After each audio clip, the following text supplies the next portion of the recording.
Good morning everybody. Friday today, end of the week again, who could believe it? So we had some relaxation yesterday, but I think not maybe as much as people would have liked. So we'll just have to see what happens now. Best news I think for myself anyway is that you can actually use somebody else's toilet if you need to, as long as you clean before you go in and after you've been in. So that's probably the biggest news for me. I'm still waiting to hear when hairdressers come into play. So now we've had to resort to hair behind ears in order to kind of keep it tidy. I must admit, I don't know about you, but any time on the television I see people, I'm saying out loud, they've had a haircut. So some people obviously managing to get haircuts, but not me. So I just need to go with what we've got. So it's Friday today. And just remind you that our own church service will be on our Facebook pages and website on Sunday. And we have a special message this Sunday from Jennifer for the boys and girls in the Sunday school. So if you can have a wee look at that, that would be good. Jennifer and the Sunday school leaders have a special message. It's quite hard to say, isn't it? A special message on there for everybody this week.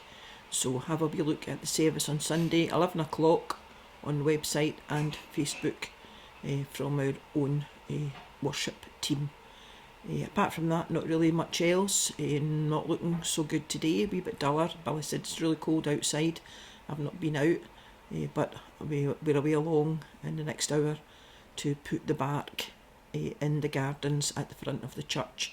So it should look a wee bit better once we've done that. So the bark's getting delivered about lunchtime and we're away along to lay the bark down, and that should make a big difference, I think, to the wee gardens at the front of the halls.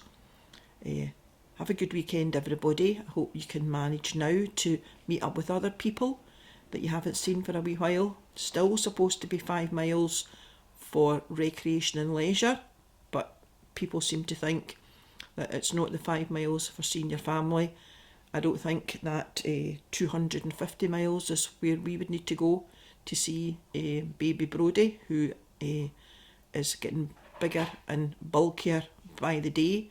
If you've seen any of the pictures of him, he's a big bruiser, but he's now got 3 teeth, we think, 2 big teeth coming through at the front and another tooth at the top somewhere. So he's doing really well, and I think he'll be ready to lead the world soon by the look of him. But he's doing well, and we're hoping that's the next thing that we can do is go and see Brodie. But I hope you can manage to see some of your family and friends over the weekend, and we'll be back on Monday, and I'll have a wee look over the weekend. I'm having a think that it might be ladies in the Bible or women, stories of women in the Bible. I think I might have a wee go at that next week, so that'll be my weekend homework. But today you'll be very glad to hear that I'm on Genesis chapter 49, and this is really the end of the story of Joseph, and it's the last words of Jacob, it's entitled. So Jacob called for his sons and said, "Gather around and I will tell you what will happen to you in the future. Come together and listen, sons of Jacob, listen to your father Israel. Reuben, my firstborn, you are my strength and the first child of my manhood, the proudest and strongest of all my sons. You are like a raging flood, but you will not be the most important, for you slept with my concubine and dishonoured your father's bed. Simeon and Levi are brothers. They use their weapons to commit violence. I will not join in their secret talks, nor will I take part in their meetings, for they killed people in anger, and they crippled bulls for sport. A curse be on their anger, because it is so fierce, and on their fury, because it is so cruel. I will scatter them throughout the land of Israel. I will disperse them among its people. Judah, your brothers will praise you. You hold your enemies by the neck. Your brothers will bow down before you. Judah is like a lion, killing his victim and returning to his den, stretching out and lying down. No one dares disturb him.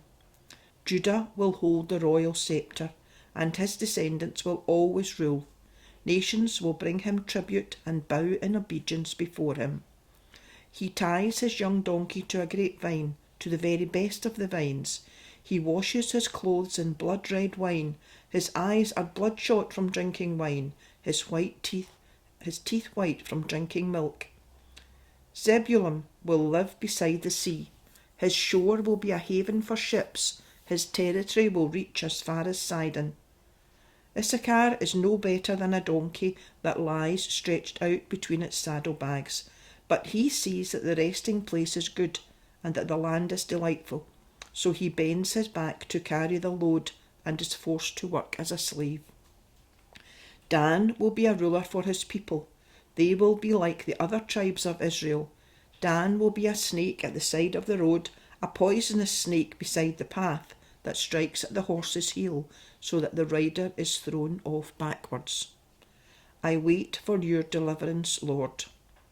Gad will be attacked by a band of robbers, but he will turn and pursue them. Asher's land will produce rich food. He will provide food fit for a king. Naphtali is a deer that runs free, who bears lovely fawns. Joseph is like a wild donkey by a spring, a wild goat on a hillside.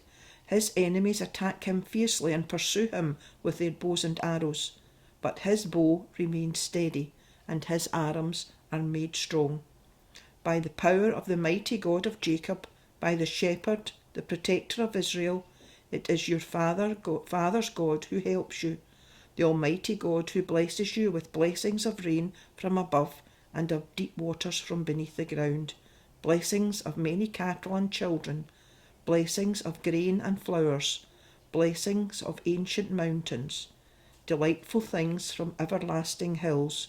May these blessings rest on the head of Joseph, on the brow of the one set apart from his brothers. Benjamin is like a vicious wolf. Morning and evening he kills and devours. These are the 12 tribes of Israel, and this is what their father said as he spoke a suitable word of farewell to each son. Then Jacob commanded his sons, Now that I am going to join my people in death, bury me with my fathers in the cave that is in the field of Ephron the Hittite, at Machpelah east of Mamre in the land of Canaan. Abraham bought this cave and field from Ephron for a burial ground. That is where they buried Abraham and his wife Sarah. That is where they buried Isaac and his wife Rebekah. And that is where I buried Leah. The field and the cave in it were bought from the Hittites. Bury me there. When Jacob had finished giving instructions to his sons, he lay back down and died. Amen, and God bless this reading from his holy word. And I hope everybody has a good day today, and I hope everybody has a good weekend. Remember, we're here all the time. If you need us, give us a phone, and we will certainly help out with anything that we can. And we'll see you, thank you, we'll see you on Monday. Bye then, bye. I'm going to drink my tea, and we'll see you on Monday. Bye.